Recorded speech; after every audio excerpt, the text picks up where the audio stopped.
Avant de commencer, je dois dire que je pense que cette histoire est probablement inventée. Mais elle m'a suffisamment intrigué pour que j'ai envie de la partager. Alors, écoutez-la jusqu'au bout. Ma femme voulait la moitié de tout ce que je possédais dans le divorce, après avoir recouché avec son ex. Alors, j'ai disparu. Sans laisser de traces. Je croyais sincèrement que cette journée ne pouvait pas empirer. J'avais tort. Toute la semaine avait été infernale au travail, et pour ne rien arranger, mon patron ou le président de l'entreprise m'a convoqué dans son bureau pour me passer un savon à propos d'une erreur, qui n'était même pas la mienne. En rentrant, j'ai trouvé la voiture de ma belle-sœur garée en travers de mon allée, m'empêchant de me stationner devant la maison. Le fils ado des voisins et ses copains avaient pris d'assaut toute la rue avec leur voiture, m'obligeant à me garer 3 maisons plus loin. En franchissant la porte, je me suis demandé pourquoi je faisais encore l'effort de rentrer. Ma relation avec Suzanne, la sœur de ma femme, avait toujours été tendue depuis notre toute première rencontre. Je n'ai jamais su pourquoi, mais elle m'a immédiatement regardé de travers, comme si elle me détestait sans raison. En plus, je n'avais plus aucun espoir de passer une soirée intime avec Janice. Cela faisait presque un mois que nous n'avions rien partagé sous la couette, malgré tous mes efforts constants pour raviver la flamme. En m'approchant de la maison, j'ai remarqué une poubelle vide abandonnée sur le trottoir. Je l'ai prise et tirée sur le côté, jusqu'à la porte arrière. Une fois dans la cuisine, j'ai entendu de la musique et les voix de Janice et de sa sœur résonner depuis le salon. J'ai attrapé une bière au frigo, pris une gorgée, puis je me suis dirigé vers le salon. Mais à peine arrivé près de la porte, une phrase m'a figé sur place. Mon Dieu, il m'a baisé 3 fois aujourd'hui. Cette voix n'était pas celle de Suzanne.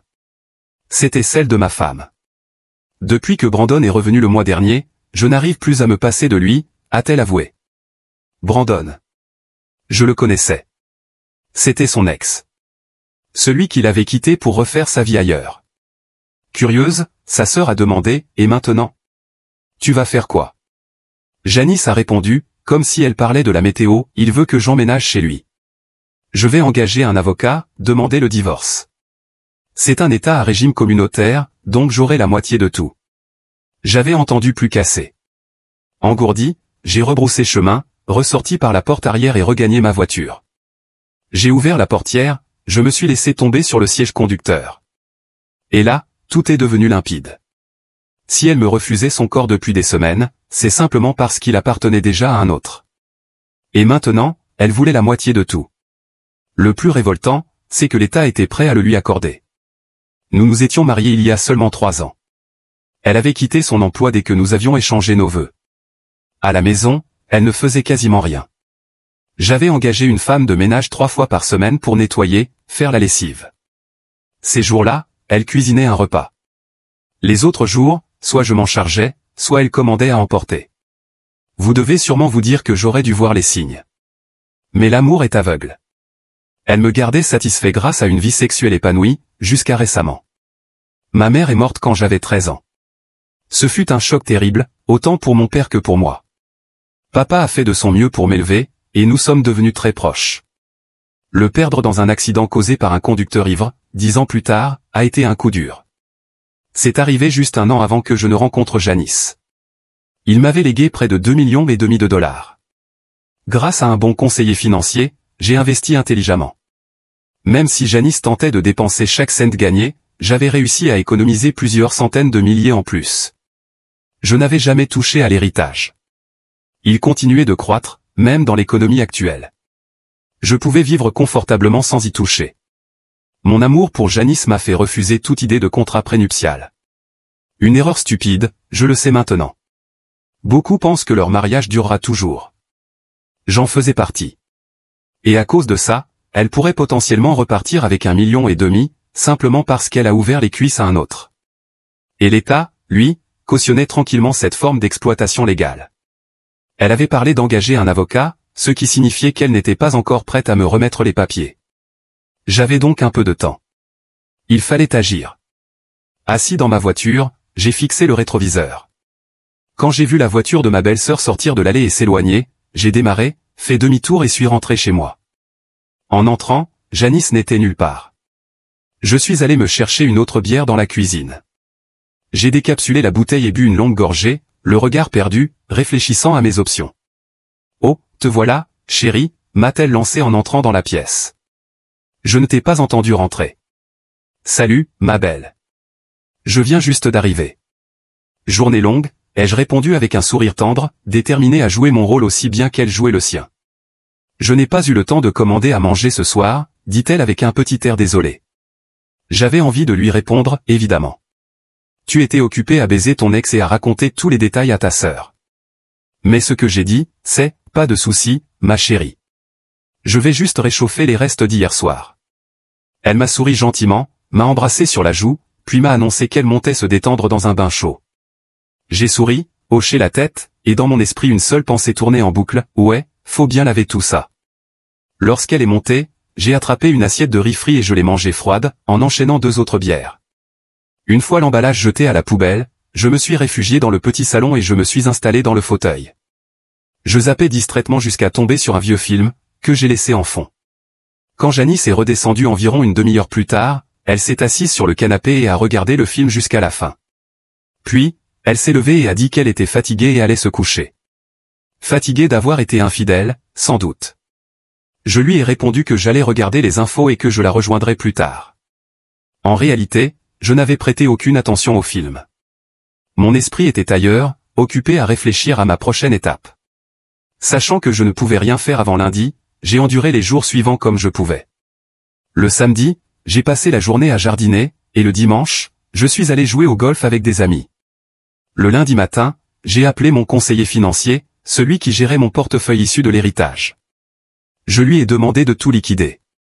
Grâce à mon poste en direction, j'ai aussi pu retirer rapidement mon plan 401K, peu m'importaient les pénalités. Le jeudi, tout était prêt. De retour dans ce que Janice appelait notre foyer aimant, je lui ai annoncé qu'une urgence m'obligeait à m'absenter une semaine pour raisons professionnelles. J'ai fait mes valises, 2 grosses valises, c'est tout ce dont j'avais eu besoin en emménageant ici. Toutes mes affaires personnelles, celles qui comptaient vraiment, avaient été mises de côté. Rien ne correspondait à ses goûts, alors je n'avais rien à regretter. Le mobilier, la déco, tout avait été choisi par elle, et franchement, ça m'était complètement égal. Le seul point positif dans toute cette situation, c'est que nous louions encore cette maison. Je n'y avais donc aucun investissement personnel. J'avais vendu mon ancien appartement, et nous étions encore en train de chercher la bonne maison. Enfin, selon ses critères à elle, car aucune de celles que nous avions visitées jusque-là ne lui convenait. Le vendredi matin, je l'ai embrassé une dernière fois sur la joue. Puis, j'ai pris mes valises, les ai chargées dans ma Lexus, et je suis parti sans me retourner. Ma première halte fut chez un vieil ami de confiance, Jack.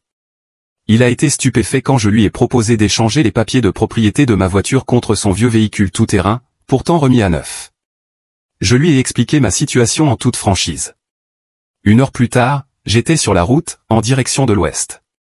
Je doutais que quelqu'un me relie à ce véhicule, et Jack m'a promis de garder la Lexus bien à l'abri dans son garage pendant un moment.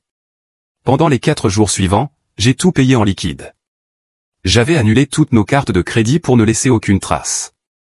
La majorité de mon argent se trouvait désormais en sécurité sur un compte offshore, grâce à mon courtier qui avait mis en place un système permettant des transferts si besoin. J'avais aussi une réserve d'argent liquide dissimulée dans le SUV, suffisante pour tenir un bon moment. Les nuits passées seules dans des motels étaient les plus dures.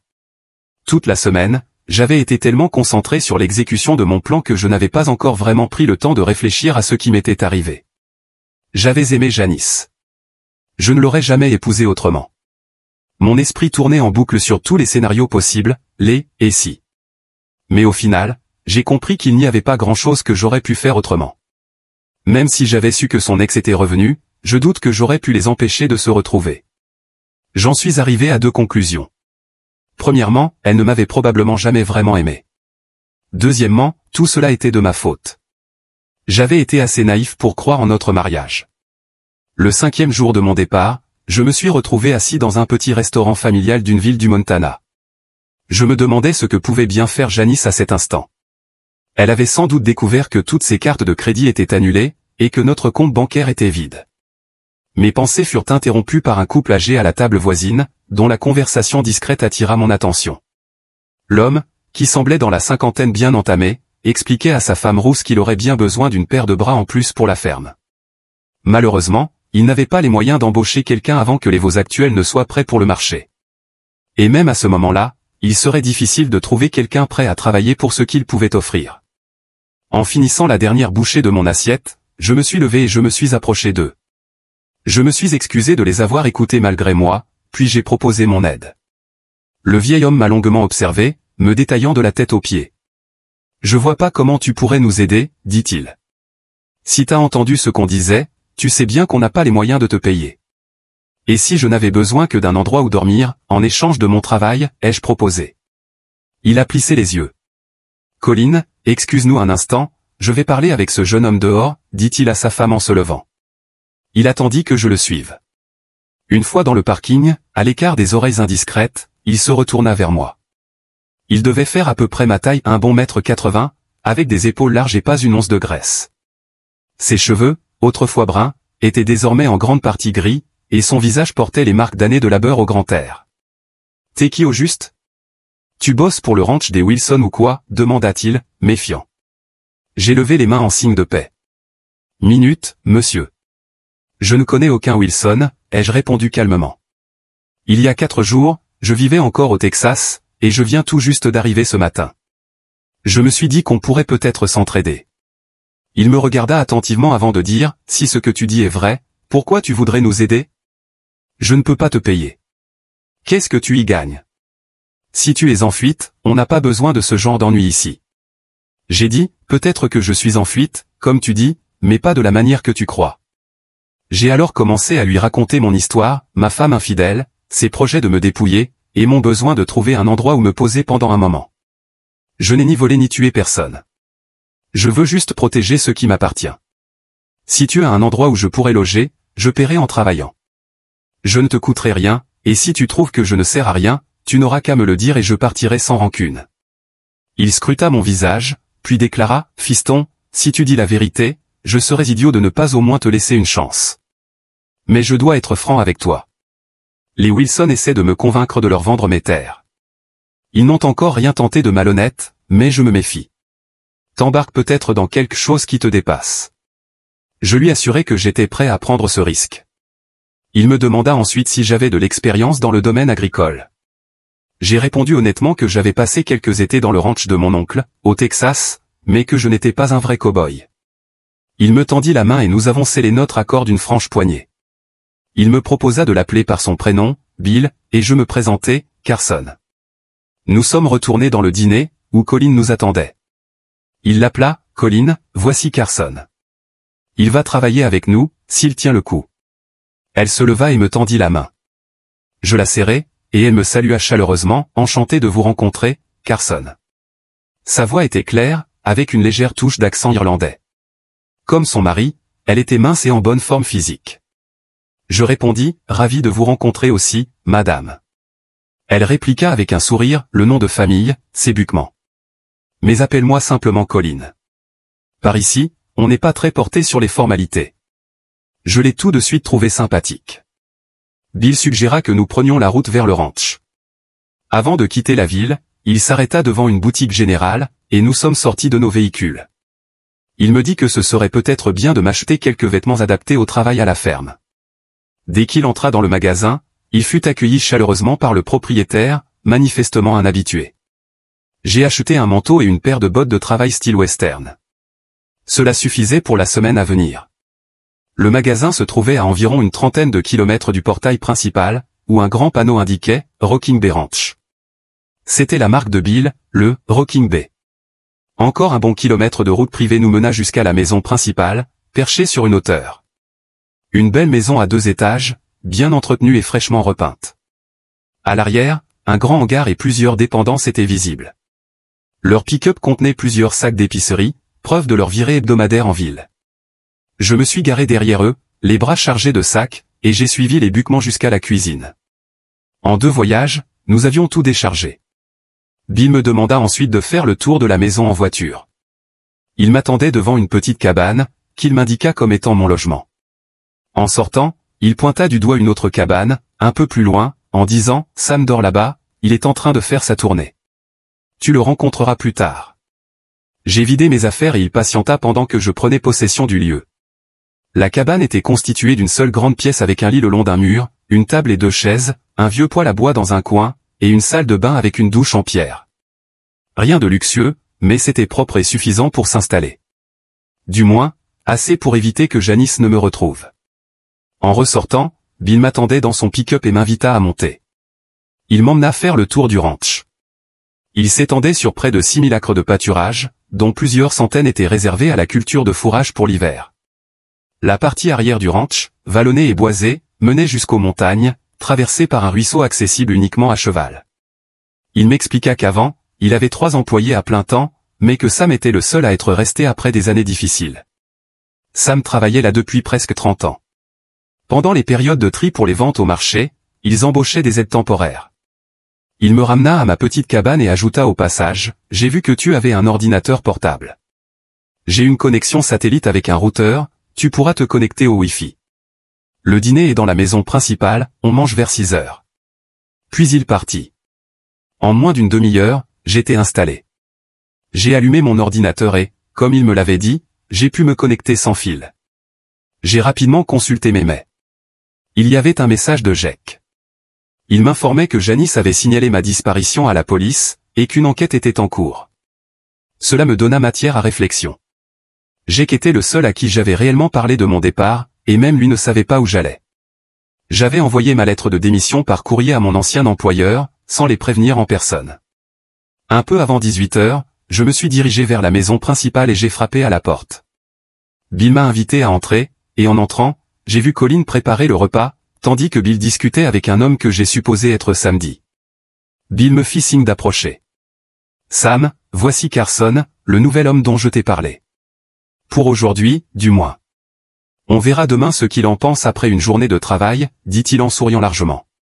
Carson, voici Samedi. » Sam m'accueillit d'un large sourire et me tendit la main. C'était un grand homme, au moins 1m90, qui, comme Bill, avait visiblement travaillé dur toute sa vie. Il semblait avoir à peu près le même âge que lui. Un détail marquant, il était afro-américain. En lui serrant la main, je sentis immédiatement la force de sa poigne. « Eh bien, jeune homme, j'espère que tu vas te plaire ici. Un coup de main ne serait pas de refus, dit-il. À 28 ans, j'avais presque la moitié de son âge, alors pour lui, j'étais effectivement jeune. Je lui répondis que je comptais faire de mon mieux. C'est à ce moment-là que Colin nous appela pour nous mettre à table. Bill et sa femme s'installèrent aux extrémités de la table, laissant Sam et moi prendre place entre eux, face à face. Sur la table se trouvait un grand plat de côtelettes de porc, un grand bol de purée de pommes de terre, un autre rempli de haricots verts frais, et une assiette de biscuits manifestement fait maison. On ne mange pas de façon sophistiquée ici, Carson, mais il y en a en quantité, et ça tient bien au ventre, déclara Colin. Ça a l'air délicieux, répondis-je. Pendant le repas, je demandai à Bill s'il avait toujours vécu ici. Il répondit, oui. Mon grand-père a fondé ce ranch, l'a transmis à mon père, et maintenant, il appartient à Colin et moi. Même si, quand j'étais plus jeune, je n'étais pas sûr qu'elle en ferait partie. J'ai dû repousser tous les prétendants pour la voir. Il regarda sa femme, et dans ses yeux brillait un amour sincère. Elle répondit en souriant, « Allons, Bill. Tu sais bien que tu es le seul homme que j'ai jamais aimé. Il fallait juste que je m'assure que tu me voulais vraiment. » Bill poursuivit, « Ma femme a été responsable des 3 plus beaux jours de ma vie, le jour où elle a accepté de m'épouser, le jour de notre mariage, et le jour où elle a donné naissance à notre fille, Caitlin. Je n'avais vu aucun signe de la présence d'une fille, et Colin dut remarquer mon regard interrogateur. Notre fille n'est pas là en ce moment, dit-elle. Elle termine son doctorat en sciences vétérinaires à l'université de South Dakota. Elle n'a pu rentrer qu'au fait, et on attend impatiemment qu'elle revienne avec son diplôme. Bill ajouta, « Ce sera bien d'avoir une vétérinaire dans la famille. Ça devrait nous faire économiser un peu. » Après le dîner, j'ai voulu aider à débarrasser, mais Colin insista pour s'en occuper elle-même et me renvoya gentiment. Bill m'informa que le petit déjeuner serait servi à 5h30, et que le travail commencerait à 6h. En quittant la maison avec Sam, je remarquai un exemplaire du New York Times du jour sur le comptoir, probablement acheté par Bill en ville. Je lui demandai si je pouvais emprunter la première page, et il accepta. Une fois dehors, je lui demandai s'il pouvait entrer un moment dans ma cabane. À l'intérieur, je sortis mon appareil photo numérique et lui montrai comment l'utiliser. Je lui demandai de me prendre en gros plan, tenant la une du journal. Je sentais qu'il était curieux, mais il ne posa pas de questions. Il demanda seulement si j'avais un réveil, ce à quoi je répondis par l'affirmative. Il me dit qu'on se verrait le lendemain matin, puis repartit. J'ai téléchargé la photo sur mon ordinateur, puis rédigé un email destiné à la police de ma ville d'origine. Le message indiquait que j'étais vivant, en bonne santé, et que j'avais quitté la ville de mon plein gré. En choisissant un journal national plutôt qu'un journal local, je gardais ma localisation floue. J'ai envoyé l'email à Jack, en lui demandant d'utiliser un café avec Wi-Fi gratuit pour le transmettre. Mon adresse mail professionnelle devait encore être active. Je lui fournis mon mot de passe, afin qu'il puisse transférer l'email et la photo à la police, sans laisser de traces identifiables.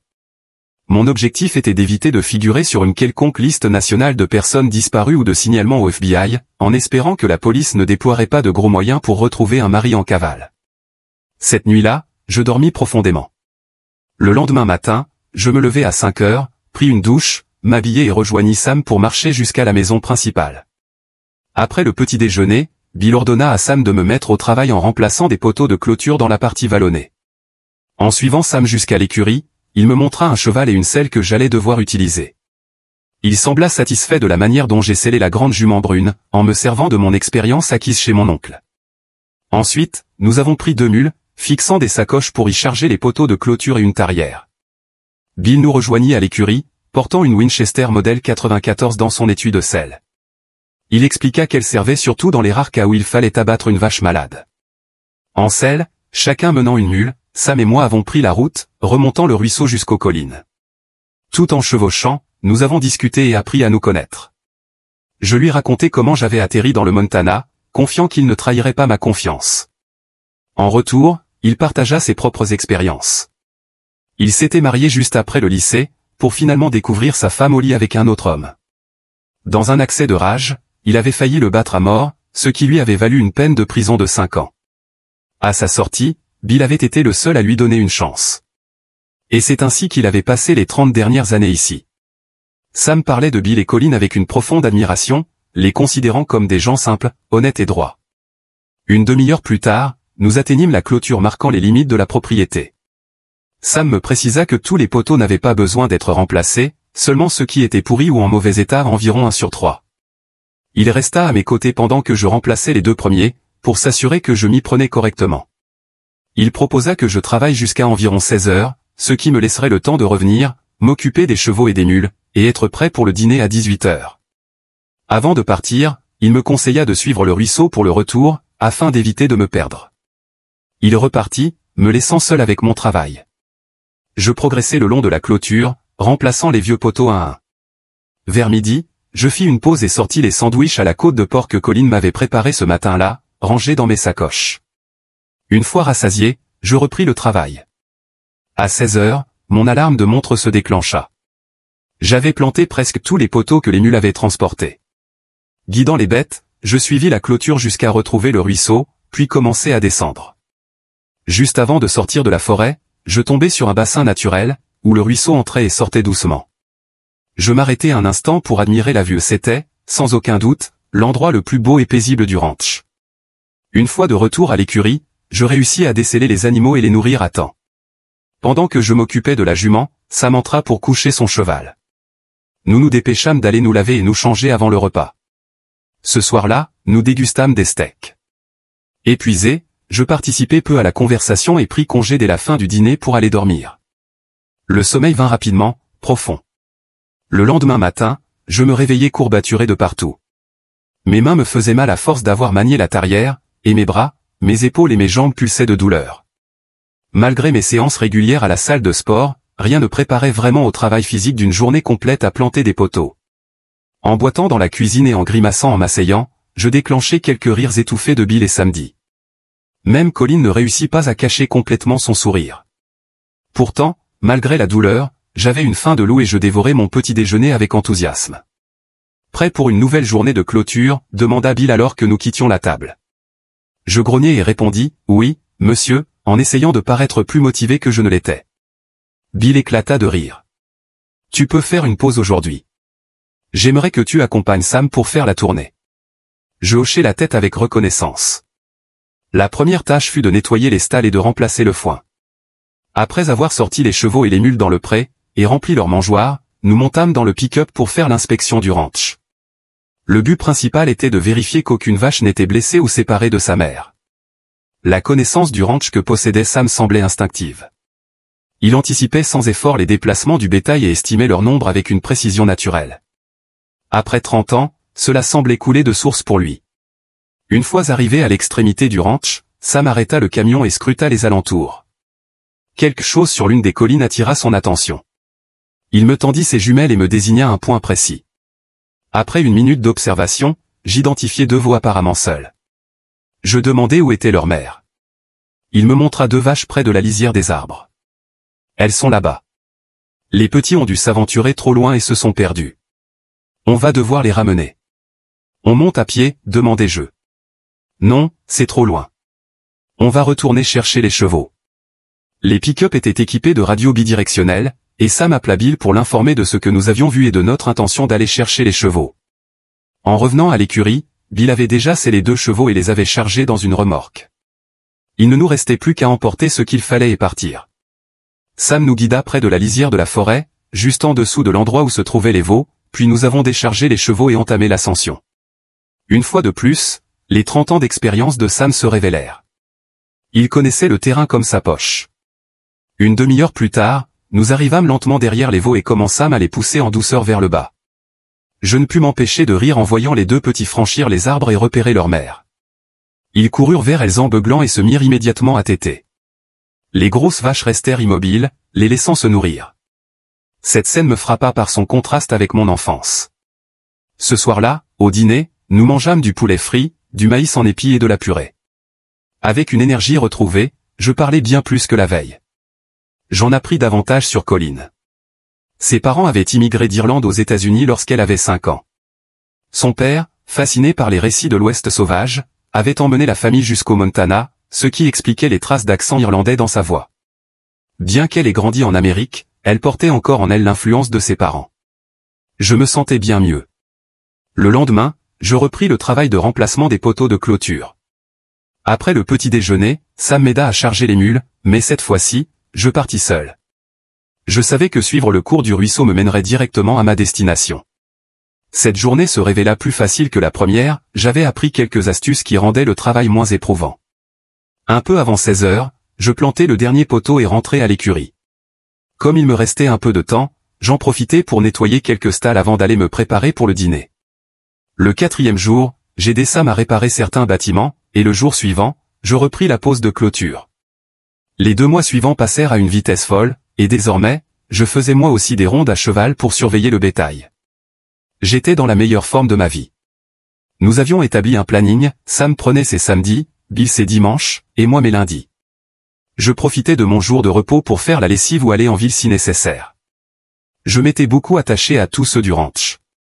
Sam était d'un naturel chaleureux et détendu, et nous avions souvent de longues discussions après le repas. J'éprouvais beaucoup de respect pour Bill, un homme honnête et travailleur, avec qui je m'entendais très bien. Colleen était adorable, aussi bien avec Sam qu'avec moi, mais je voyais bien qu'elle avait du tempérament. Elle et Bill formaient un couple remarquable. Ce vendredi matin-là, au petit déjeuner, Colleen nous annonça avec excitation que sa fille rentrerait à la maison dans une semaine. Ce jour-là, c'était mon tour de monter à cheval et de parcourir la partie boisée, à la recherche de bétail qui aurait pu s'égarer dans les collines. Un peu après 16 heures, je rejoignis le ruisseau, le suivis en aval et atteignis le bassin en contrebas de la cascade. Je descendis de cheval, retirai ma chemise et m'agenouillai près de l'eau. Trempant mon bandana dans l'eau fraîche, je me mis à laver la sueur et la poussière de mon visage et de mon cou. Un hennissement venant de l'aval attira mon attention. En tournant la tête vers la droite, j'aperçus un cheval et son cavalier s'approcher. Au début, je crus qu'il s'agissait de Colleen, mais je compris rapidement qu'il s'agissait d'une version plus jeune d'elle. Cette magnifique jeune femme ne pouvait être que Caitlin, avec les mêmes yeux bleu cristal et les cheveux roux que sa mère. Elle s'approcha et s'arrêta à quelques mètres de moi. Je me redressai pour lui faire face, et elle demanda d'un ton sec, « Qui êtes-vous, et que faites-vous sur cette propriété ?» Je répondis, « Je m'appelle Carson, et je travaille ici. » Elle répliqua, « Je ne vous crois pas. Mon père m'a dit qu'il ne pouvait pas se permettre d'embaucher un autre ouvrier. » Malgré sa beauté, son ton glacial commençait à m'agacer. Je répliquai, « Ouais, j'ai entendu ça aussi. J'imagine que c'est pour ça que je ris jusqu'à la banque à chaque paie. » Elle me fixa du regard, fit faire demi-tour à son cheval et lui donna un coup dans les flancs.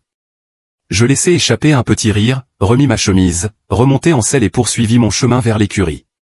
Plus tard, j'appris qu'il y avait eu une incompréhension entre Caitlin et ses parents.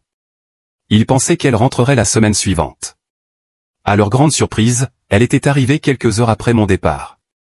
Elle avait passé la matinée et le début de l'après-midi avec eux, puis avait exprimé son envie d'aller faire une promenade à cheval, chose qu'elle n'avait plus eu le temps de faire depuis le début de ses études, mais qu'elle adorait.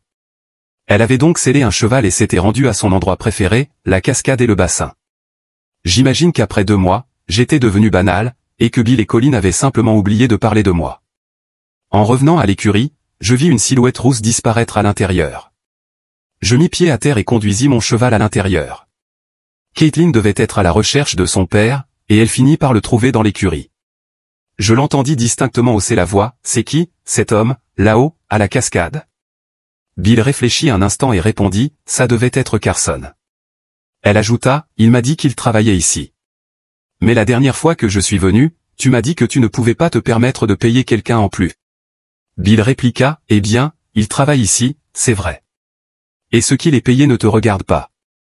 Je suis encore le patron, jeune fille. » Elle s'exclama, « Mais il a dit que tu le payais tellement bien qu'il riait jusqu'à la banque. » À ce moment-là, j'étais entré dans l'écurie. Elle me tournait le dos et ne m'avait pas encore vu, mais Bill, lui, m'aperçut.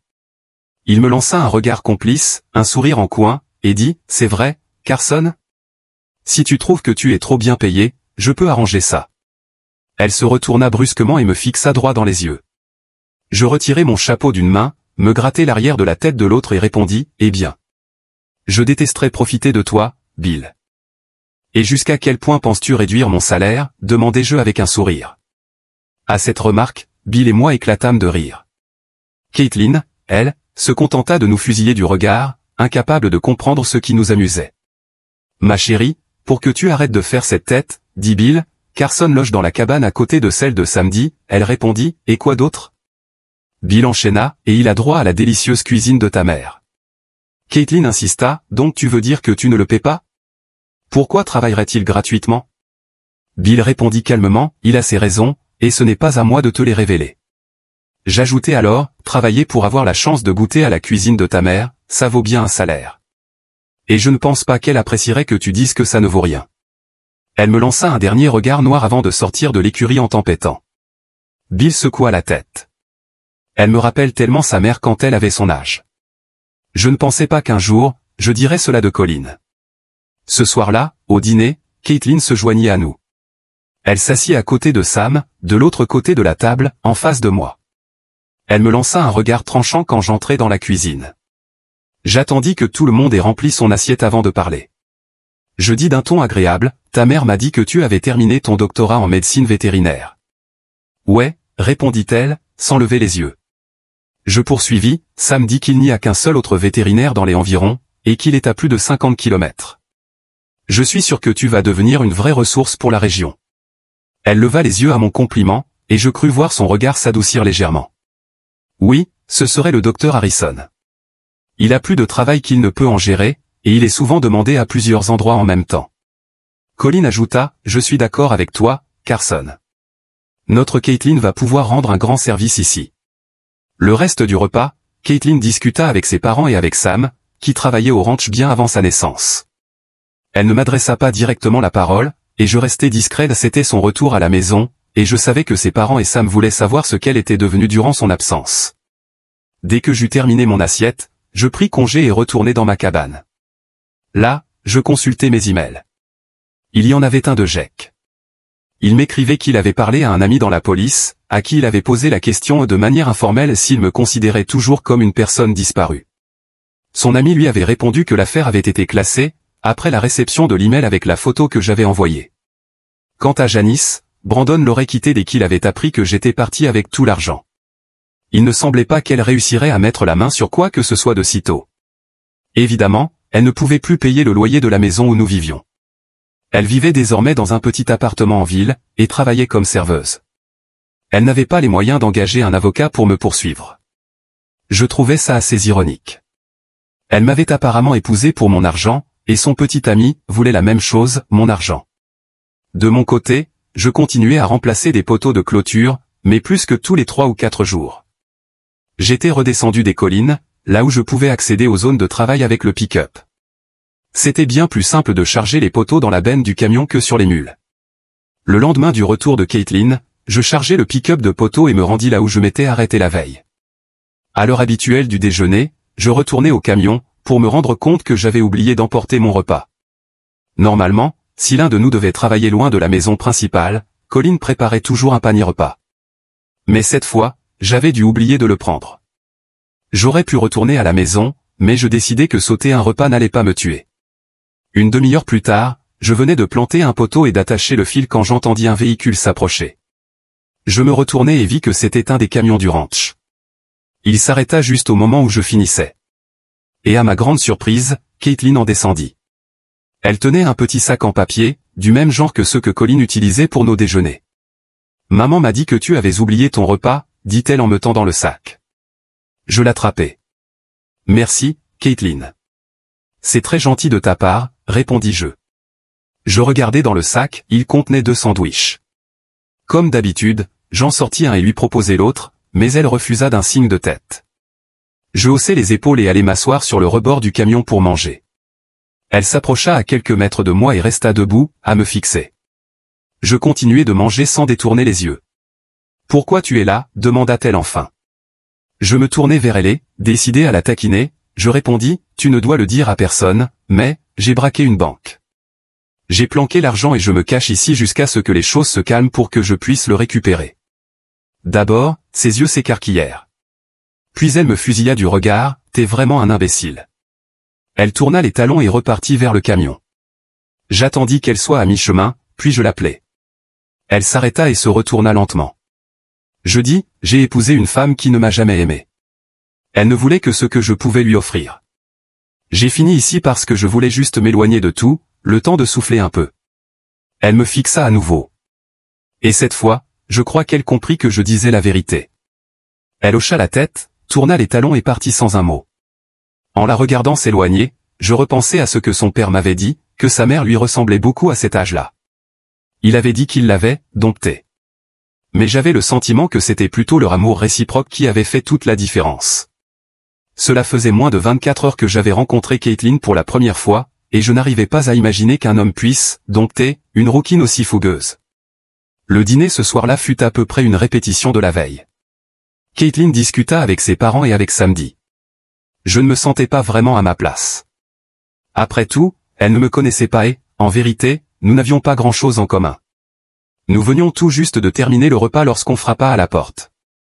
Bill alla ouvrir et revint dans la cuisine suivi d'un homme à peu près de mon âge. Il était ce que les femmes qualifieraient de « grand, brun et séduisant ». Caitlin s'écria son nom avec enthousiasme, se leva d'un bond et le serra dans ses bras. Il était évident qu'ils se connaissaient bien. Ils se mirent à bavarder avec excitation, échangeant sur le temps écoulé depuis leur dernière rencontre. Quelques minutes plus tard, un autre coup retentit à la porte. Bill y alla encore une fois et revint avec un deuxième homme. Celui-là était blond, mais également très séduisant. Lui aussi reçut un accueil tout aussi chaleureux de la part de Caitlin. Je repensais aux paroles de Bill, lorsqu'il m'avait dit qu'il avait dû repousser tous les hommes du coin pour gagner le cœur de sa femme. Caitlin était à la hauteur de sa mère, du moins en termes de beauté. Je m'excusai de table et regagnai ma cabane. Mentalement, je souhaitais bonne chance aux deux prétendants, mais je les enviais malgré tout. Si Caitlin s'avérait être la femme que sa mère était, celui qui gagnerait son cœur aurait bien de la chance. Le lendemain, je pris le pick-up pour faire la tournée du ranch. En rentrant, quelque chose me semblait étrange. Il était encore tôt, alors je retournai chercher Sam et nous fîmes une inspection éclair. Il y avait beaucoup de bétail disséminé, mais Sam admit lui aussi que quelque chose clochait. On avait l'impression qu'il manquait quelques troupeaux. Nous décidâmes de sceller les chevaux le lendemain pour explorer les zones vallonnées. Nous en parlâmes à Bill au dîner, et il approuva notre plan. Il pleuvait cette nuit-là, ce qui compliquerait la recherche de traces. Le lendemain matin, nous chargeâmes les chevaux dans une remorque, et Bill nous conduisit à l'un des bords de la propriété. Je montai environ au tiers de la hauteur dans la forêt, tandis que Sam alla encore plus haut. Nous traversâmes ensuite le ranch en diagonale, sur les collines et à travers les arbres. Il nous fallut une bonne partie de la journée pour atteindre l'autre extrémité. Nous comptâmes 5 troupeaux égarés. Bill nous rejoignit à la sortie des collines, nous chargeâmes les chevaux et rentrâmes au ranch. Nous discutâmes de la situation et en conclûmes qu'il ne nous restait qu'à redoubler de vigilance. Ce soir-là, Caitlin reçut la visite d'un autre prétendant. J'entendis sa mère murmurer que c'était le 3e de la journée. La nouvelle de son retour s'était répandue, et les hommes sortaient de tous les coins pour attirer son attention. Les 4 jours suivants, nous passâmes beaucoup de temps à surveiller les troupeaux. Tout semblait en ordre, à l'exception des disparitions initiales. Les admirateurs de Caitlin continuaient à défiler. Elle était rentrée depuis une semaine et ne m'avait pas adressé la parole depuis le jour où elle m'avait apporté mon déjeuner. Le 5e jour après la supposée disparition de bétail, je dis à Bill que je voulais parcourir la ligne de clôture dans les collines. Nous avions déjà inspecté toutes les clôtures autour des pâturages sans trouver d'indice de passage. Sam me déposa du côté ouest du ranch, là où il bordait le domaine des Wilson. Environ à mi-chemin vers le coin sud-ouest, j'aperçus 3 séries fraîches de traces de chevaux. Elles venaient du côté Wilson et traversaient la clôture vers le côté de Bill. Ce qui était étrange, c'est que le fil de fer était toujours en place. Je mis pied à terre et inspectai les poteaux. Les agrafes avaient été desserrées sur 5 poteaux et ne tenaient le fil que très légèrement. Il suffisait de retirer les agrafes, d'abaisser le fil, de traverser, puis de le remettre en place pour que tout ait l'air normal. Je remontai à cheval et suivis les traces. En approchant du ruisseau, je vis 3 chevaux attachés à un arbre, un peu au-dessus de la cascade. J'étais encore à une 30aine de mètres. Je descendis rapidement, attachai mon cheval et sortis le fusil de son étui. En arrivant près des chevaux, je vis des empreintes de bottes descendant vers le bassin. Je rampai jusqu'au bord de la cascade, me penchai, et restai bouche bée. Caitlin était dans le bassin. Elle était nue comme au jour de sa naissance. J'étais hypnotisé par la scène. Elle nageait dans l'eau claire, son corps parfaitement visible. Mon Dieu, quel joli petit derrière. Un mouvement dans les arbres, à sa droite, me ramena brutalement à la réalité. Je balai les environs du regard et repérai un homme à droite, et 2 autres qui s'approchaient du bassin à gauche. Je levai mon fusil et tirai. La balle frappa le sol près des pieds du type de droite. Un second tir fit éclater la terre à côté des 2 autres. Caitlin poussa un hurlement déchirant qui résonna à travers les arbres. Je me levai pour que tout le monde me voie, et criai, à plat ventre, maintenant. Je ne raterai pas la prochaine. Caitlin, ne bouge pas. Elle ne voyait pas les 3 hommes. Elle ne voyait que moi, debout, le fusil à la main, et tenta de cacher son corps comme elle pouvait. L'un des types à gauche fit un mouvement, comme s'il allait fuir, mais l'écorce de l'arbre juste à côté de lui explosa sous mon 3e tir, et il se jeta au sol, convaincu. Caitlin regarda dans la direction où j'avais tiré et aperçut les 2 hommes. Elle poussa un nouveau cri strident. Je commençai à compter à rebourer, avant même d'atteindre 1, les 2 autres s'étaient déjà jetés au sol. Je leur ordonnai aussitôt de mettre les mains derrière la tête, ce qu'ils firent sans discuter. Je demandai rapidement à Caitlin de sortir de l'eau et de s'habiller. Elle essaya de protester, mais je grondai qu'elle devait faire ce que je lui disais, se rhabiller et quitter les lieux. Elle était visiblement terrifiée, je pouvais la voir trembler de là où j'étais. Mais elle obéit, sortant du bassin comme Vénus sortant des flots. Elle émergea de l'eau, et même si elle me tournait le dos, je ne pouvais détacher mes yeux d'elle. Sa peau d'albâtre et la courbe parfaite de son dos et de ses fesses restèrent gravées à jamais dans ma mémoire. Elle enfila simplement son jean et sa chemise, grimpa sur son chevalet, d'un coup de talon, disparut à travers les arbres. Une fois parti, j'ordonnai aux hommes de se relever un par un, de s'allonger face vers le ciel. Ce n'est que lorsqu'ils furent tous les 3 allongés devant moi que je soufflai enfin. Il était temps de tenter un bluff. Alors, qu'est-ce que je vais bien pouvoir faire de vous 3? Je pourrais vous tirer dans les jambes et vous regarder vous vider de votre sang. Les 3 hommes commencèrent à me supplier de leur laisser la vie sauve. Je poursuivis, même si je vous épargne, le père de Caitlin veillera à ce que justice soit rendue une fois que je lui aurai parlé de vos intentions abjectes envers sa fille. À moins que vous n'ayez une confession plus intéressante à faire au shérif. Comme du vol de bétail, par exemple. Ça vous mènera peut-être en prison, mais au moins, vous aurez une chance de rester en vie. Le plus petit des 3 craqua. Oui, c'est nous. C'est Wilson qui a dit que faire tomber Buckman lui permettrait de récupérer ses terres. L'un de ses collègues lui intima de se taire, mais il répliqua, je vais pas crever pour quelques vaches, moi. Prévoyant le retour rapide de Caitlin et l'enquête inévitable de son père, je décidai de gagner un peu de temps. Et comme prévu, 45 minutes plus tard, Bill et Sam arrivèrent au galop. Je leur fis signe de ralentir, et ils me rejoignirent en haut de la colline. Mais qu'est-ce qui se passe, bon sang, demanda Bill. Il semble que certains hommes de Wilson nous aient fait une visite non sollicitée, répondis-je. Je les ai suivis depuis la clôture jusqu'ici. Caitlin nageait dans le bassin, et ces trois-là essayaient de l'approcher discrètement. En parlant, j'appuyais le canon de mon fusil contre le cou du plus petit. Je crois que celui-là a quelque chose à te confesser. Je le poussai de nouveau, et il gémit, c'est vrai, on a volé des vaches. Mais c'est Wilson qui nous a forcés. Bill redressa son chapeau, jeta un regard à Sam et dit en souriant, tu sais, du temps de mon grand-père, quand il dirigeait ce ranch, on pendait les voleurs de chevaux et de bétail. La justice était plus simple à l'époque. Dommage qu'on doive faire dans la civilisation maintenant. Tandis que Sam montait la garde, Bill et moi décidâmes de ramener les voleurs à pied jusqu'au bâtiment. Fusil en main, nous marchions derrière eux. Sam attacha leurs chevaux ensemble et ferma la marche. Une fois arrivés, nous conduisîmes les voleurs dans la grange, les plaçant chacun dans un box séparé, dont les portes restaient ouvertes pour que nous puissions les surveiller sans qu'ils se voient. Bill entra dans la maison pour appeler le shérif, tandis que Sam et moi restions de garde. Moins de 30 minutes plus tard, le shérif arriva en trombe, parcourant l'allée d'1 kilomètre. Bill l'accueillit et le mit au courant de la situation. Je proposai de faire sortir le plus petit pour qu'il soit interrogé, et le shérif accepta. J'amenai le prisonnier dehors. D'abord réticent, il finit par se raviser et se mit à parler. Le shérif regarda Bill et dit, on dirait bien qu'on a une simple affaire d'intrusion. Franchement, c'est une perte de temps pour moi. Mais je peux fermer les yeux et vous laisser régler ça. En entendant cela, le voleur, pris de panique, ouvrit grand les yeux et déballa tout. Le shérif obtint rapidement la vérité. Peu après, une caravane de véhicules du shérif envahit le domaine de Wilson. Malgré son immensité, ils trouvèrent rapidement l'endroit indiqué par le voleur. Là, ils découvrirent près d'une centaine de têtes de bétail volées, toutes marquées du logo Rocking Bay. À la fin de la journée, Wilson et ses complices étaient tous derrière les barreaux. Au milieu de cette agitation, il était bien au-delà de 21h quand nous nous retrouvâmes enfin autour de la table pour le dîner.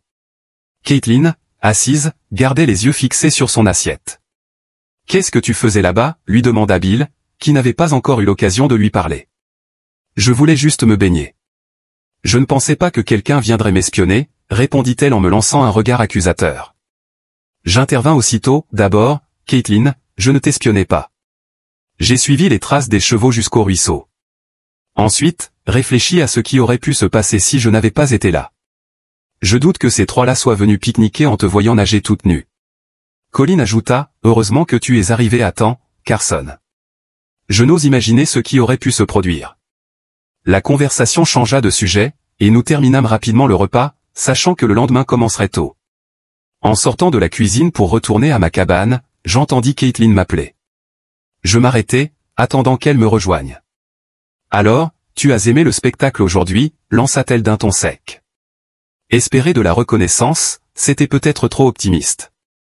Je répondis, disons que je mentirais si je disais que ce n'était pas, à couper le souffle.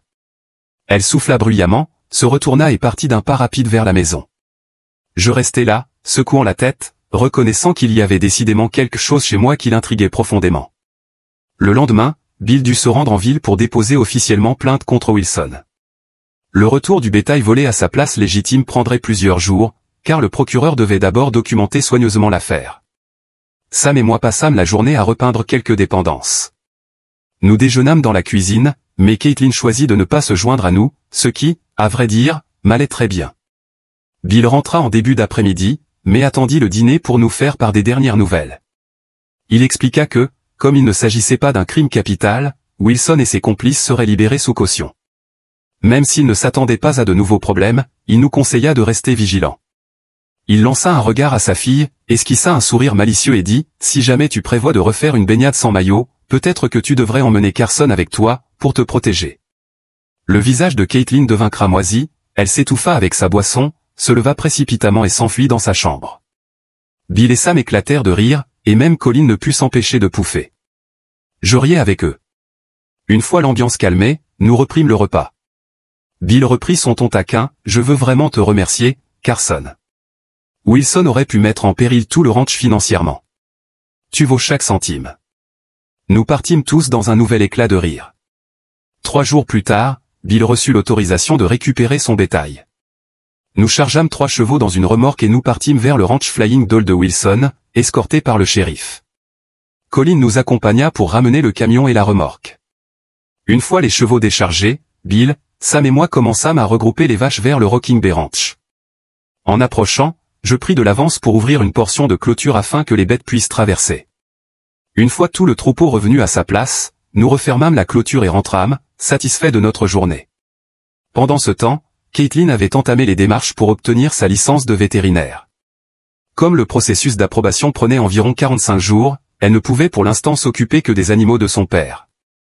Je la croisais un peu partout sur la propriété et, bien sûr, aux heures des repas. Malgré son traitement du silence, chaque fois que j'arrivais à capter son regard, je lui lançais un grand sourire accompagné d'un petit mouvement des sourcils. Ça suffisait toujours à la faire rougir. 2 semaines après l'épisode de la cascade, nous nous retrouvâmes ensemble dans la grange. Je lui demandai, « Tu as repris goût aux baignades, ces derniers temps ?» Elle s'approcha jusqu'à se tenir à quelques centimètres de moi et me lança un regard noir, « Pourquoi tu es aussi idiot ?» Je haussai les épaules, souris et répondis, « Et toi, pourquoi tu es aussi peste ?» Sa main droite vola vers mon visage, mais je réagis à temps et lui attrapai le poignet. Elle tenta de frapper de l'autre main, que je saisis également. Je lui coinçai les bras derrière le dos, la forçant à se coller contre moi. Lentement, je rapprochai mon visage du sien. Elle me regardait droit dans les yeux sans chercher à se dégager. Je lui soufflai alors, « Si tu étais à moi, je te mettrais sur mes genoux et je te flanquerais une fessée. » Elle tenta de se reculer et répliqua, « Tu n'oserais pas ?» Soudain, je la lâchai, et elle tomba en arrière, sur les fesses. Ce n'est pas que je n'oserais pas. C'est que je viens de me débarrasser d'une femme qui ne se souciait pas de moi, et je n'ai pas l'intention de perdre du temps avec une autre. D'habitude, c'était elle qui partait en furie. Mais cette fois, c'est moi qui quittai la grange, la laissant assise sur le sol. Je ne la revis pas avant le dîner. Comme prévu, elle ne m'adressa pas la parole, mais je ne pus comprendre le regard qu'elle me lança. Pas que j'ai jamais prétendu comprendre les femmes de toute façon, mon mariage avec Janice en était la preuve. Le lendemain, j'étais dans la grange, occupé à entretenir les stalles, lorsque Bill entra. Sachant que le dimanche était son jour de repos, je compris qu'il venait me parler. Je me demandais si Caitlin lui avait raconté ce qui s'était passé la veille et s'il venait me demander de partir. Je m'arrêtai et l'attendis. Il dit alors, « J'ai entendu dire que toi et Caitlin avez eu une petite confrontation hier. » Voilà qui répondait à ma question. Mais je remarquai une étincelle amusée dans ses yeux et répondis, « Ouais, on peut dire ça comme ça. Probablement de ma faute. » Il continua, « Peut-être, ou peut-être pas. Je crois qu'elle ne sait pas quoi penser de toi. D'abord, elle a cru que tu étais là pour une raison. Ensuite, tu es devenu le héros qui l'a sauvée, elle et le ranch. Ce qu'elle ne comprend pas, c'est pourquoi tu ne lui cours pas après comme tous les gars du coin. Comme sa mère à son âge, Caitlin a toujours eu les garçons à ses pieds. Elle a eu quelques petits copains, mais aucun n'a duré. Je ne crois pas qu'elle les respectait vraiment. J'espère juste qu'elle ne finira pas par te faire fuir. En ce qui me concerne, tu es le bienvenu ici aussi longtemps que tu veux. » Je lui répondis, « Merci, Bill. Ça me touche vraiment. Quant à Caitlin, je vais arrêter de la taquiner et espérer qu'on puisse simplement vivre en paix. » Il quitta la grange, et je repris mon travail. J'eus le reste de la journée pour réfléchir à ses paroles. Si Caitlin voulait me comprendre, agir avec civilité et engager une vraie conversation serait bien plus efficace que ses provocations constantes. Quant à lui courir après comme les autres, ce n'était tout simplement pas dans mes intentions. Elle ne vint pas dîner ce soir-là. Personne ne fit de commentaires à ce sujet, et je n'en demandais pas plus. Le jour suivant, je repris simplement ma routine. Je m'étais réveillé à 5 heures, comme d'habitude, même lors de mon jour de repos. Après le petit déjeuner, une fois que Sam et Bill furent partis travailler, je m'occupais de ma lessive. Bill avait investi dans une grande machine à laver et un sèche-linge professionnel, ce qui me permettait de laver tous mes vêtements en une seule fois. La buanderie se trouvait juste à côté de la cuisine. Alors, pendant que mes vêtements tournaient, je m'assis à la table pour manger et discuter avec Colin. C'est alors que Caitlin entra, une chose rare au petit déjeuner, elle préférait généralement manger plus tard. Colin me demanda ce que j'avais prévu pour la journée. Je lui répondis que je pensais aller faire un tour en ville. Je lui demandai ensuite si elle voulait que je lui rapporte quelque chose. Elle répondit que si cela ne me dérangeait pas, elle aurait bien 2 ou 3 courses à me confier. Je lui assurai que cela ne me posait aucun problème. C'est alors que Caitlin intervint, « Est-ce que je peux venir avec toi ?» Je comptais justement aller au magasin général pour quelques trucs, et ça semble un peu idiot que chacun prenne sa voiture. Je levai les yeux, surpris, puis répondis, « Bien sûr. Ce sera avec plaisir. » Après la veille, je ne m'attendais pas à ce qu'elle me parle, encore moins à ce qu'elle veuille monter en voiture avec moi. Je lui dis que je partirais dans environ 1h30, le temps de finir et de ranger ma lessive. Elle me répondit qu'elle serait prête. Elle se prépara quelque chose à manger et resta à la table, silencieuse, tandis que Colin et moi poursuivions notre conversation. Quand je sortis plus tard de ma cabane, elle apparut à l'arrière de la maison, resplendissante dans une robe turquoise qui faisait ressortir sa chevelure rousse. Il était évident qu'elle voulait que je la remarque. Je lui ouvris la portière côté passager, l'observant tandis qu'elle montait dans le véhicule. Nous partîmes, et pendant la première moitié du trajet, elle resta silencieuse, regardant le paysage défiler. Puis soudain, elle dit « Je croyais que tu allais m'embrasser, hier. » Je lui lançai un regard en coin, mais elle semblait fixer la fenêtre et je ne voyais pas son visage. Alors je répondis « Eh bien, même si ça n'aurait sans doute pas été désagréable, j'ai pour principe de ne pas imposer de gestes d'affection non désirés à des femmes non réceptives. » Du coin de l'œil, je vis sa tête pivoter brusquement vers moi, et je compris qu'elle me fixait. Elle ne dit rien, mais je remarquai ses regards furtifs tout au long du trajet. Nous arrivâmes au magasin général et entrâmes. J'avais besoin de quelques jeans et chemises neuves, tandis qu'elle avait une liste pour sa mère. 1 heure plus tard, tout était chargé dans le coffre. Il me restait encore un arrêt à faire à la quincaillerie, pour récupérer 2 ou 3 choses pour Bill. Mais il était midi, et j'avais faim. Je lui proposai de nous arrêter pour manger un morceau, ce qu'elle accepta. Nous nous rendîmes au même dîner où j'avais rencontré Bill et Colin pour la première fois. Nous prîmes une table l'un en face de l'autre et commandâmes. Alors que nous attendions en silence, je me demandais si j'aurais mieux fait d'aller directement à la quincaillerie. C'est à ce moment-là que la porte s'ouvrit et que 3 types entrèrent. Je reconnus 2 d'entre eux, ils faisaient partie des gars qui étaient venus courtiser Caitlin. Ils foncèrent droit vers notre table. 2 prirent place à côté d'elle, tandis que le 3e resta debout derrière moi. Ils m'ignorèrent complètement et commencèrent à lui parler. Je me levai, fis signe au 3e de prendre ma place, puis allai m'asseoir à la table d'Axe en grave côté. Quand la serveuse apporta notre repas, je lui demandai de poser mon assiette devant moi. Je mangeai rapidement, sans prêter attention à la conversation à leur table. Je laissai quelques billets sur la table pour régler nos plats, puis me levai. Caitlin n'avait pratiquement pas touché à son assiette, qui était encore pleine.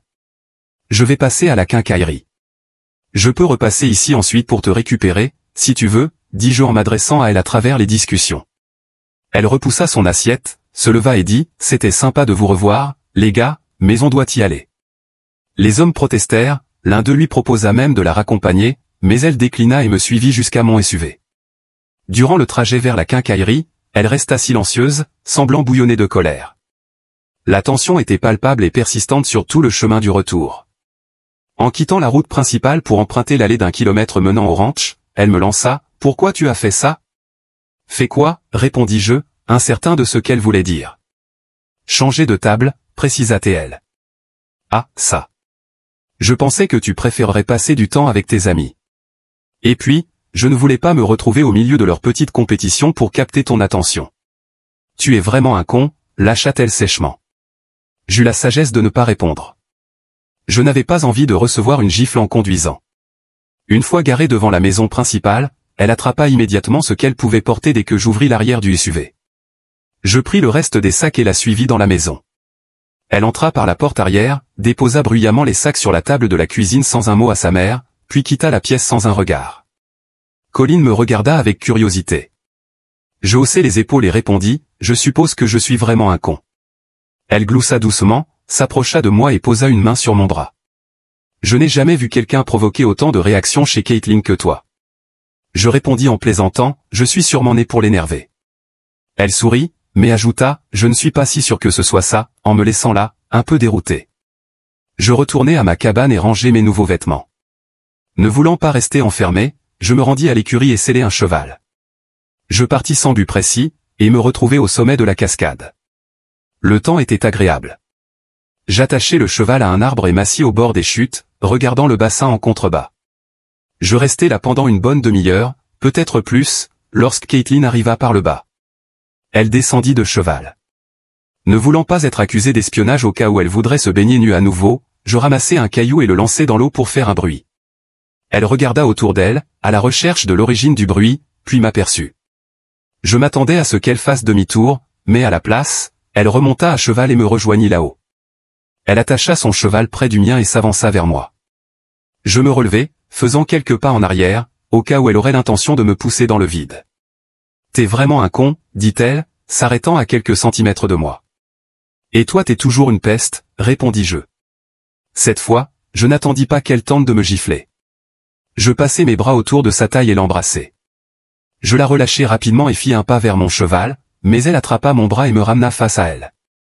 À ma grande surprise, elle passa une main derrière ma nuque et m'attira vers elle pour un second baiser. Nous nous retrouvâmes à nouveau dans une étreinte passionnée. Et à mesure que cette passion grandissait, nos vêtements disparurent. Ce fut un moment d'intimité merveilleux. Lorsque nos souffles se calmèrent enfin, nous restâmes enlacés en silence. Puis nous nous rhabillâmes, montâmes sur nos chevaux et redescendîmes vers le ranch. Après avoir remis les chevaux à l'écurie, elle partit sans un mot vers la maison principale. Encore sous le choc, je regagnai ma cabane et filai sous la douche. Une chose était claire, je ressentais pour elle des choses bien plus profondes que je ne l'avais admis jusqu'alors. J'eus tout juste le temps de m'habiller pour le dîner. En entrant dans la cuisine, Bill, Colin et Sam étaient déjà installés, mais Caitlin n'était pas là. Elle fit son entrée peu après, choisissant de s'asseoir à côté de moi au lieu de sa place habituelle à côté de Samedi. Bill et Colin échangèrent un regard, tandis que Caitlin leur répondit par un sourire radieux. Pendant le repas, elle bavarda gaiement. Malgré leur curiosité évidente, ses parents ne posèrent aucune question sur la soudaine bonne humeur de leur fille. Après le repas, elle aida sa mère à nettoyer pendant que Sam et moi regagnions nos cabanes. À peine m'étais-je glissé sous les draps qu'un léger coup retentit à ma porte.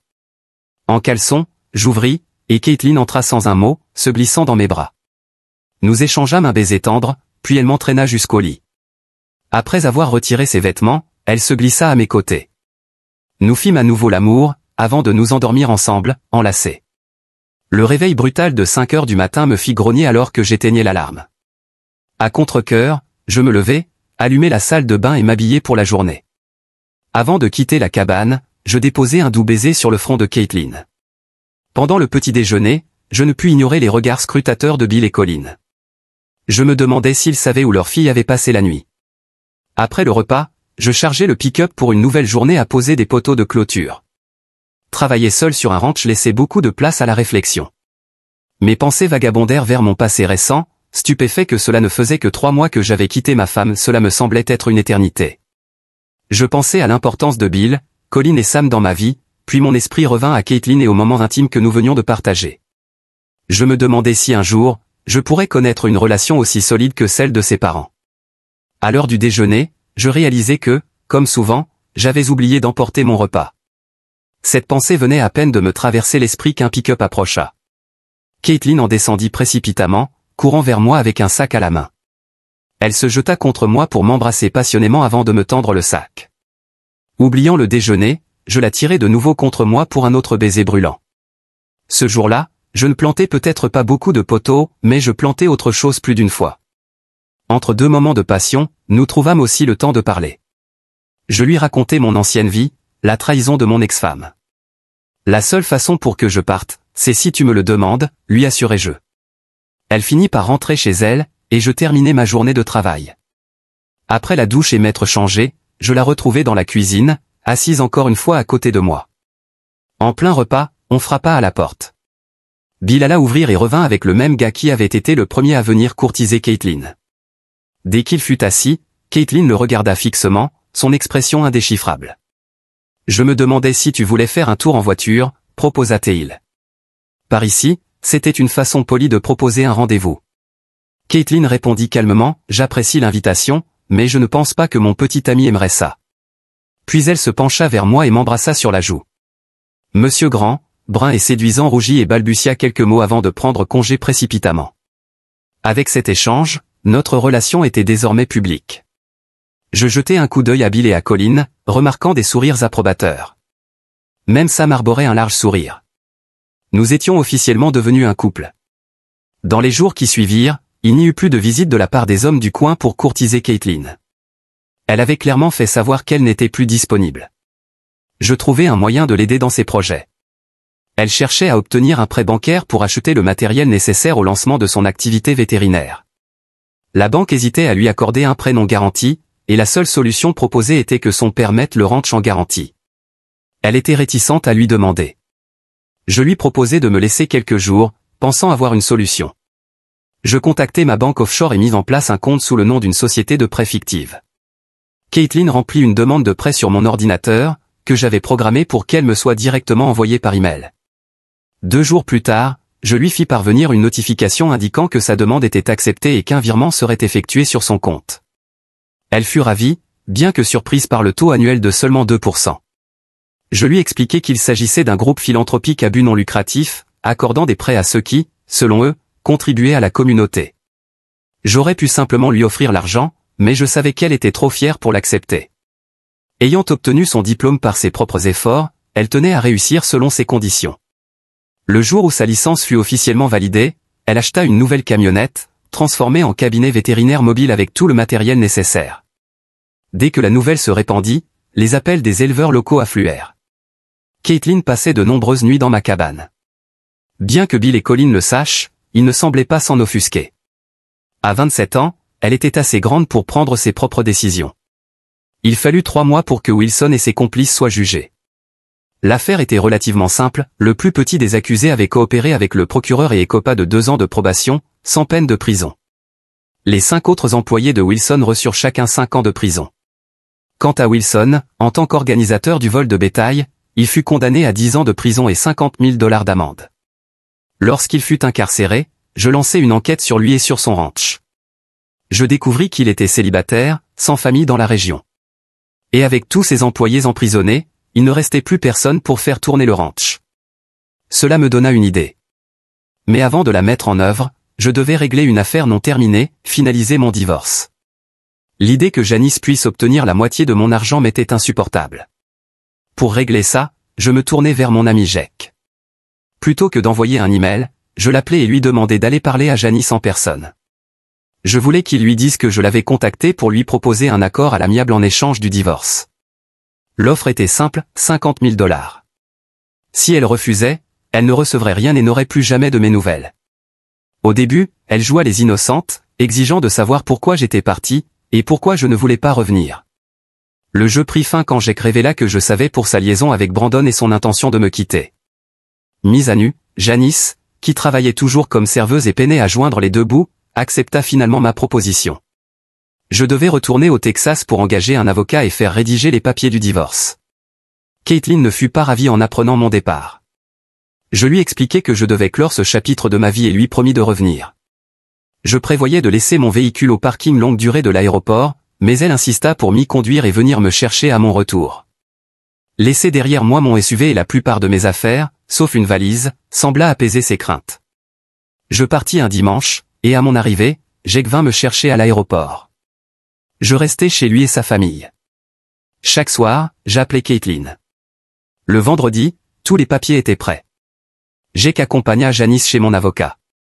Il lui expliqua qu'elle recevrait un chèque de $10 000 immédiatement, puis 40 000 dans 60 jours, après la finalisation du divorce. Elle signa, et mon avocat lui remit le chèque.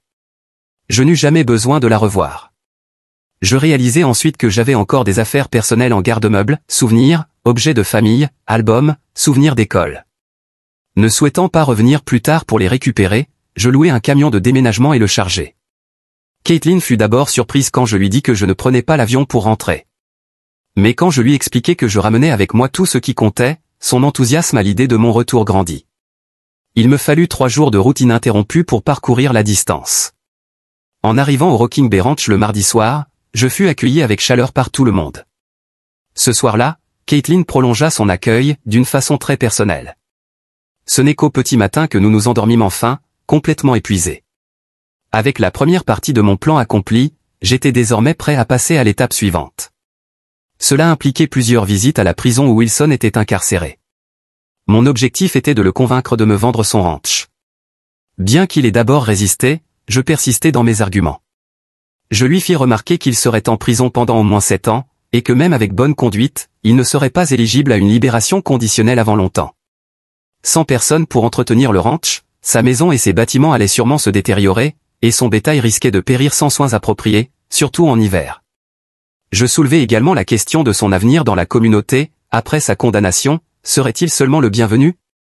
Face à la perspective d'une ruine totale, il finit par accepter mon offre, y voyant une chance de repartir à zéro après sa sortie. L'étape suivante consistait à sécuriser le financement. Je rapatriai mes fonds dans le pays, convaincu que Janice ne compromettrait pas ses 40 000 $ restants en agissant de manière précipitée. Je négociai un prix de 5 millions de dollars avec Wilson, un montant inférieur à la valeur réelle de la propriété, ce qui facilita grandement l'obtention d'un prêt. Je versai un acompte de 500 000 $ et finançai le reste. Il me fallut un mois pour finaliser l'ensemble, tout en gardant mes démarches secrètes, à l'exception de Caitlin et Bill, à qui j'expliquai brièvement qu'il s'agissait d'affaires personnelles liées à mes actifs. Même si cela ne me prenait qu'1 à 2 jours par semaine, je fondai une société et enregistrai la propriété à son nom. À l'approche de l'automne, j'engageai quelqu'un pour récolter le foin sur le domaine. J'embauchai également 4 employés pour vivre sur place et gérer le ranch durant mon absence. Le plus expérimenté fut nommé contremaître temporaire. Je lui expliquai que, bien que proche géographiquement, je resterais un propriétaire absent pour quelque temps, mais qu'il pourrait me joindre à tout moment par téléphone. Je prévoyais également de visiter le ranch régulièrement. La dernière phase de mon plan impliquait la rénovation de la maison principale, une demeure de 2 étages et 5 chambres qui avait grand besoin d'être modernisée. Malgré la frustration de Caitlin face à mes secrets, notre relation ne faisait que s'épanouir. Mon amour pour elle grandissait chaque jour, et je sentais qu'elle éprouvait les mêmes sentiments pour moi. De son côté, son activité vétérinaire prospérait. Elle passait beaucoup de temps sur les routes, mais elle semblait épanouie et heureuse. À tel point qu'il m'arriva un jour de presque tout lui avouer. De retour d'une visite du chantier de rénovation, elle me coinça avec une avalanche de questions. « Qu'est-ce qui se passe, Carson? Tu vois quelqu'un d'autre » Je répondis, « Dieu non. Je te jure, il n'y a personne d'autre. J'ai juste quelque chose à régler. S'il te plaît, crois-moi. Je te promets que je te dirai tout très bientôt. Je te demande juste de me faire confiance. » Elle me scruta longuement, cherchant la vérité sur mon visage, puis dit, « D'accord, Carson. Je te fais confiance. Mais t'as intérêt à vite tout me dire, sinon je te botte les fesses. » Je l'attrapai et l'embrassai de tout mon amour. Avec l'arrivée du printemps et le début de la saison des vélages, la rénovation de la maison fut achevée. Il était temps d'exécuter la dernière partie de mon plan. Un après-midi où j'étais seul avec Caitlin, je lui proposai d'aller faire un tour en voiture.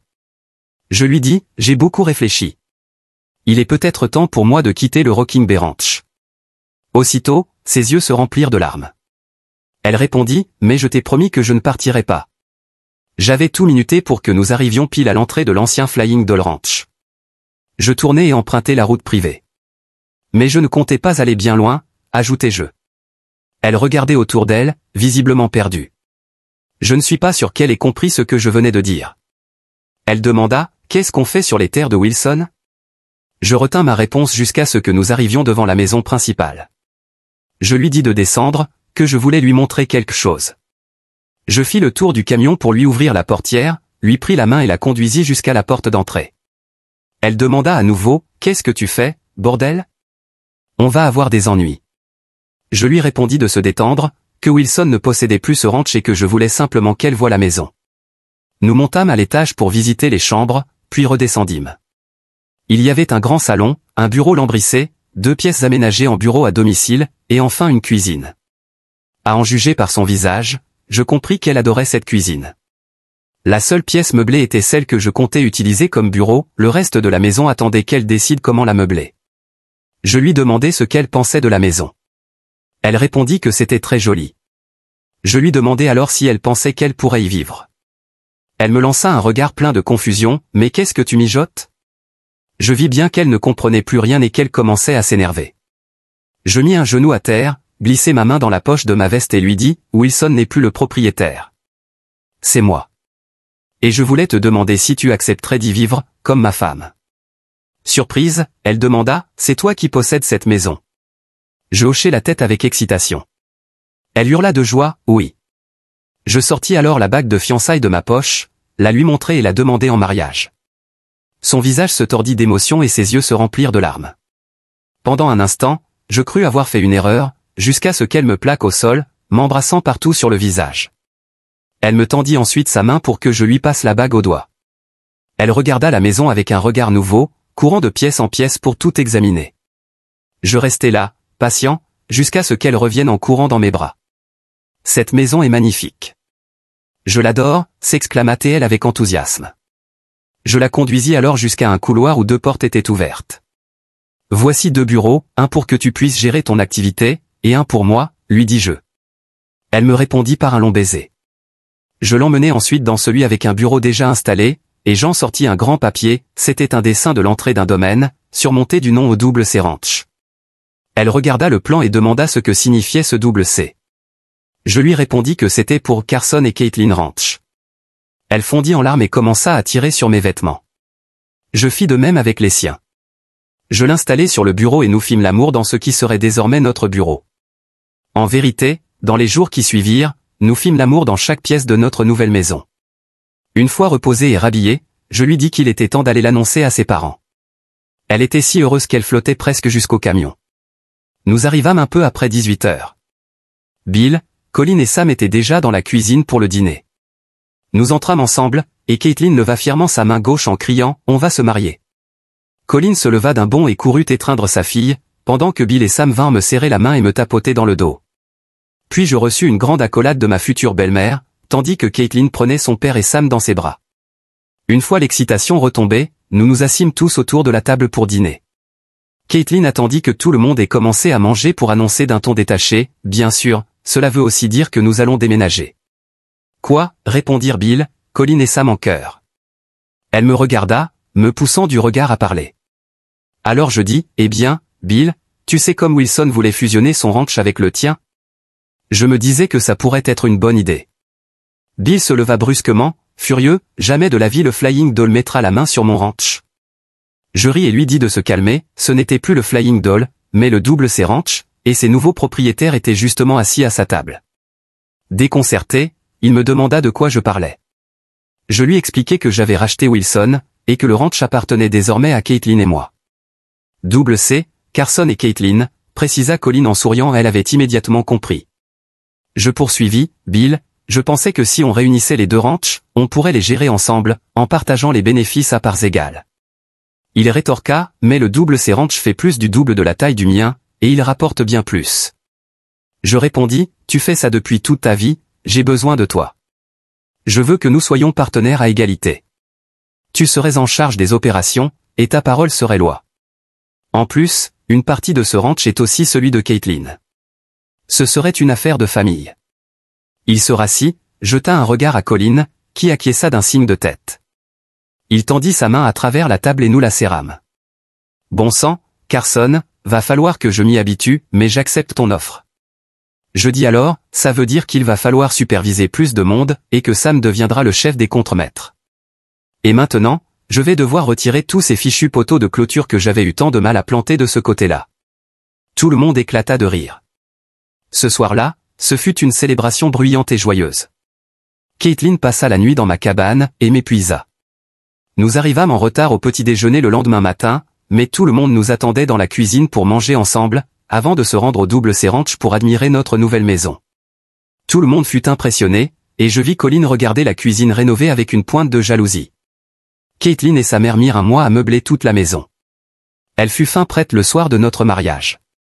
Nous nous mariâmes au double C Ranch. Bill et sa famille étant respectés et aimés, des éleveurs et leurs familles venues de toute la région vinrent célébrer le grand jour. En tant qu'époux de Caitlin, gendre de Bill, et nouveau propriétaire du double C Ranch, je fus pleinement accueilli dans leur communauté. Ce soir-là ma femme vient de m'annoncer la plus merveilleuse des nouvelles, elle est enceinte. Nous allons avoir un bébé. Un dernier mot avant de conclure, je sais que certains diront que j'aurais dû tirer les leçons du passé et faire signer à Caitlin un contrat de mariage. Si vous pensez cela, alors vous ne connaissez pas vraiment Caitlin. Elle n'est pas Janice. Elle travaille dur dans son métier, elle prend soin de notre foyer, elle est la digne fille de sa mère, et elle partage son amour avec moi, chaque jour. Avec moi, et rien qu'avec moi. Chaque jour, lorsque je plonge mon regard dans ses yeux bleus irlandais, je vois cet amour. Merci d'avoir regardé cette vidéo. Si vous n'êtes pas encore abonné, n'hésitez pas à le faire et à activer la cloche de notification pour ne rien manquer des histoires vraies et bouleversantes qui se déroulent tout autour de vous.